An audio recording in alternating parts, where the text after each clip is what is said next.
Les décisions dont voici la teneur ont sanctionné la séance du Conseil des ministres tenue ce mercredi 9 avril 2025 sous la présidence de M. Patrice Talon, président de la République. Au chapitre des mesures normatives, en point 1, création de la société Bénin-Tour SA et approbation de ses statuts. Depuis quelques années, des réformes et projets ont été réalisés pour créer une industrie touristique pourvoyeuse de richesses et faire de ce secteur le principal outil de rayonnement du Bénin à l'international. Une évolution satisfaisante s'en dégage avec la mise en place de projets à forte valeur ajoutée, notamment les infrastructures muséales et hôtelières, les arènes culturelles, les espaces de divertissement, les stations balnéaires et divers autres sites attractifs. Dès lors, il s'avère indispensable de déployer une commercialisation à grande échelle de toutes ces offres à fort potentiel touristique. C'est donc dans ce cadre que le gouvernement a décidé de créer la société Bénin-Tour SA, ayant notamment pour objet la réalisation de prestations de tour opérateurs aux fins de vendre la destination Bénin sur le plan international. À ce titre, elle aura pour principale mission la conception, l'organisation et la commercialisation des voyages et séjours touristiques. Elle pourra, par ailleurs, réaliser toutes opérations commerciales, financières, mobilières et immobilières pour favoriser son extension ou son développement. En point 2, mise en place d'un système d'information et de gestion électronique de la commande publique en République du Bénin. Le gouvernement entend tirer parti des opportunités qu'offre le numérique en vue de simplifier et renforcer l'efficience et la transparence des marchés publics en mettant en place un système dématérialisé pour la commande publique. À cet effet, il a été procédé à la révision des tests qui encadrent la passation des marchés. Ce faisant, et au-delà de l'évolution technologique dont les avantages sont irréfutables, la digitalisation de la commande publique va générer d'importants gains et progrès profitables tant aux soumissionnaires qu'aux autorités contractantes. C'est pourquoi, au terme des démarches entreprises avec les parties prenantes, le Conseil a adopté les tests irrelatifs à cette étape et les ministres concernés sont instruits de veiller à leur application. En point 3, modalité de mise en œuvre du numéro unique parcellaire, de confirmation cadastrale des droits fonciers et de mise à jour du cadastre national. Un bilan d'étape de mise en œuvre du décret numéro 2023-684 du 20 décembre 2023 portant sur cette matière fait ressortir d'une part l'aboutissement de la couverture intégrale de la ville de Cotonou en cadastre national par le mécanisme de l'enregistrement collectif. D'autre part, il a permis de constater l'engouement sans équivoque des populations pour le mécanisme innovant de sécurisation du foncier.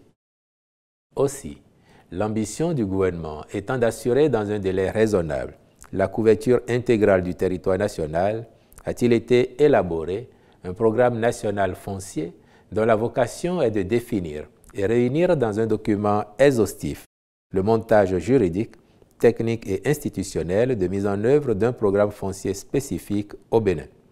Celui-ci prendra en compte non seulement le cadastre national, mais également d'autres intérêts fonciers tels que la problématique du pastoralisme, la cohésion sociale, la protection de l'environnement, etc. Le présent décret abroge celui de 2023 et consacre une meilleure prise en charge des volets liés à l'égalité de chances, la protection de l'environnement, l'enregistrement collectif de terres au cadastre. De façon spécifique, il intègre à son champ d'application les droits d'usage et met en place de nouveaux moyens pour renforcer la sécurité et la fiabilité du processus tout en favorisant l'enregistrement de toutes les parcelles au cadastre. De même, il clarifie la nature juridique et les effets du certificat d'enregistrement au cadastre national ainsi que les conditions de sa délivrance, les délais d'action non explicités dans le décret en vigueur, le niveau d'implication des collectivités territoriales, notamment dans la prise en charge de la formalisation des transactions foncières et la correction des données cadastrales, la responsabilité des acteurs chargés d'utiliser la plateforme e-foncier Bénin. Le ministre de l'Économie et des Finances et le ministre chargé du cadre de vie sont instruits de veiller à leur mise en œuvre. En point 4, fixation de la liste des fonctions politiques ouvrant droit à des avancements automatiques d'échelon et de grade. Au terme de la loi portant statut général de la fonction publique, citation, le fonctionnaire de l'État détaché pour exercer une fonction politique bénéficie d'avancements et de promotions automatiques pendant l'exercice de la dite fonction. Fin de citation. Avec l'instauration de la démocratie comme système de gouvernance depuis 1990, des fonctionnaires sont nommés ou élus dans diverses fonctions politiques pour accomplir un mandat et leur évaluation au même titre que les autres agents de l'État étant difficile, il s'est avéré nécessaire de prévoir un mécanisme d'avancement les concernant, l'objectif visé étant de ne pas compromettre le déroulement de leur carrière. Le décret énumère de façon claire et précise la liste des fonctions ouvrant droit à des avancements automatiques d'échelon et de grade pour éviter tout abus ou toute complaisance. En point 5, transmission à l'Assemblée nationale pour examen et vote du projet de loi relative à l'entrée, au séjour, à la résidence et à la sortie des étrangers en République du Bénin. La loi numéro 86-012 du 26 février 1986 relative au régime juridique des étrangers dans notre pays ne répond plus totalement aux exigences actuelles de mobilité, d'attractivité territoriale, de promotion du tourisme et de coopération régionale et internationale. En effet, depuis l'adoption de celle-ci, il y a eu des avancées significatives dans plusieurs secteurs de la vie sociale, économique et politique. C'est pourquoi il est apparu pertinent d'engager la refonte complète de la loi en vigueur afin de mettre en place une législation moderne, équilibrée et cohérente relative à l'entrée, au séjour, à la résidence et à la sortie des étrangers. Les ministres concernés veilleront à l'aboutissement de la procédure législative y relative. En point 6, transmission à l'Assemblée nationale pour examen et vote du projet de loi portant modification de la loi numéro 2024-31 du 2 septembre 2024 relative à la reconnaissance de nationalité aux afro-descendants en République du Bénin. La principale modification envisagée concerne l'intitulé de l'attestation provisoire actuelle, qui deviendra une attestation d'éligibilité au bénéfice de la nationalité béninoise. Cette dénomination permettra de clarifier le statut des bénéficiaires en attente de finalisation de leur demande, sans créer de confusion avec les effets de la nationalité. Par ailleurs, les modalités de transmission de la nationalité béninoise par reconnaissance ont été précisées, ainsi que celles de jouissance de la pleine nationalité. En somme, la notification projetée s'inscrit dans une volonté d'harmonisation législative, de simplification administrative et de respect des principes de sécurité juridique, de transparence et d'efficacité. Elle a également l'avantage d'offrir un cadre plus lisible, plus protecteur, conforme aux ambitions du Bénin en matière de retour aux origines et de reconnaissance des afro-descendants dans la communauté nationale. En point 7, transmission à l'Assemblée nationale pour examen et vote du projet de loi relatif aux associations et aux fondations en République du Bénin. Ce texte, une fois voté, abrogera les dispositions de la loi du 1er juillet 1901 relative au contrat d'association ainsi que toutes autres dispositions antérieures contraires. Il vise à actualiser le cadre légal existant afin de réduire les ambiguïtés juridiques, rendre conforme la réglementation en vigueur aux défis actuels et créer les régimes adaptés à chaque type d'association et de fondation. Il dispose, entre autres, sur les modalités de financement, la gouvernance, de même que sur les questions relatives à la transparence et au suivi de leurs activités, en lien avec les risques qui y sont liés. Le dit texte institue, en outre, un registre des associations et fondations destiné à recevoir les déclarations d'existence, les inscriptions modificatives les concernant, ainsi que toutes autres déclarations prescrites par les lois et règlements. Sous cette même rubrique des mesures normatives, ont été par ailleurs adoptés les décrets portant création de l'Agence nationale du paysage, approbation de ses statuts et nomination des membres de son conseil d'administration, modification des statuts de la Société de radio et de télévision du Bénin SA et nomination des membres de son conseil d'administration, transmission à l'Assemblée nationale pour examen et vote du projet de loi portant modification de la loi numéro 2017-08 du 19 juin 2017 portant identification des personnes physiques en République du Bénin, nomination des commissaires aux comptes titulaires et suppléants, près le Fonds d'investissement et de garantie des petites et moyennes entreprises. Au chapitre des communications, en point 1, contractualisation avec des cabinets pour diverses prestations dans le cadre du projet de construction d'un village de vacances Club Med à Avlékété. Pour rappel, ce projet consiste à créer un village haut de gamme sur une superficie d'environ 25 hectares avec une offre de restauration de qualité.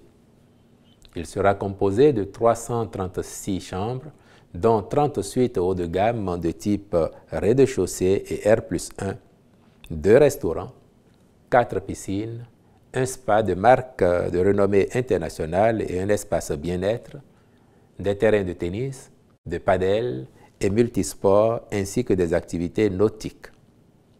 Dans le cadre de son exécution, il a été approuvé la contractualisation avec divers cabinets pour des études techniques complémentaires qui permettront d'avoir des données beaucoup plus précises et complètes assorties de cadres de devis quantitatifs et estimatifs affinés par composante pour la sélection d'entreprises en vue de la conduite des travaux. En point 2, contractualisation avec diverses sociétés dans le cadre du projet de construction de l'hôtel de ville de Porto Novo. Cette infrastructure sera érigée sur un site mitoyen de celui de la cité administrative départementale actuellement en construction au quartier Oganla. Elle est composée d'un bâtiment principal de type R+3 avec une surface bâtie de 6 567 m², des annexes couvrant une superficie bâtie de 3 026 m². L'espace est ceinturé par une clôture avec des guérites aux entrées. Les annexes comprennent des locaux techniques, des parkings externes et internes, des abris pour les conducteurs de véhicules, un bloc à usage de cantine, des voiries et réseaux divers. En vue du démarrage effectif du chantier, le Conseil a marqué son accord pour la contractualisation avec diverses sociétés pour la construction, la mission de direction d'exécution des travaux, ainsi que celle de maîtrise d'ouvrage déléguée. Au titre des rencontres et manifestations internationales, il a été autorisé la participation de notre pays aux réunions statutaires et autres rencontres à l'extérieur du ministère du Tourisme, de la Culture et des Arts au titre de l'année 2025. À la 17e édition du Salon international de l'agriculture du Maroc, du 21 au 27 avril 2025 à Meknès. Au sommet Innovation Africa 2025 à Addis Abeba, en Éthiopie, du 28 au 30 avril 2025. À la 92e session générale de l'Assemblée mondiale des délégués nationaux de l'Organisation mondiale de la santé animale à Paris, en France, du 25 au 29 mai 2025, ainsi que l'organisation à Cotonou, du 6 au 8 mai 2025, de l'atelier régional sur l'échange d'informations et la coopération en matière de sécurité nucléaire en Afrique de l'Ouest. Enfin, au chapitre des mesures individuelles, les nominations ci-après ont été prononcées au ministère du Tourisme, de la Culture et des Arts. Directeur de cabinet, M. Jacques Évrard Charles Aguiadaho. Directeur adjoint de cabinet, Mme Gladys Gandaho. Conseiller technique au suivi des réformes et des projets, M. Folahan Médar Latunji. Directeur adjoint de la planification, de l'administration et des finances, M. Abel Serge Akoha. Directeur national de la culture, M. Gompasunon Ahmed Bionigan. Directeur du patrimoine culturel, M. Jimmy Djifa Eda. Au ministère de l'Énergie, de l'Eau et des Mines, directeur adjoint de cabinet, M. Din Mahama Saliou. Directeurs départementaux ainsi qu'il suit: Atakora, M. Eliassoum Matom P. Sefandé. Borgou, M. A. Mispar Agani. Colline, M. Barthélemy Vidjoyin Landeko. Littoral, M. Roland Dahefa. Au ministère des Affaires sociales et de la microfinance, directeur général du Centre d'assistance psychiatrique et d'accompagnement des personnes en situation de mendicité, M. Boris Fidel Senankman Degan. Au ministère de la décentralisation et de la gouvernance locale, chargé de mission du préfet du littoral, M. Agossa Simon Onsa. Je vous remercie.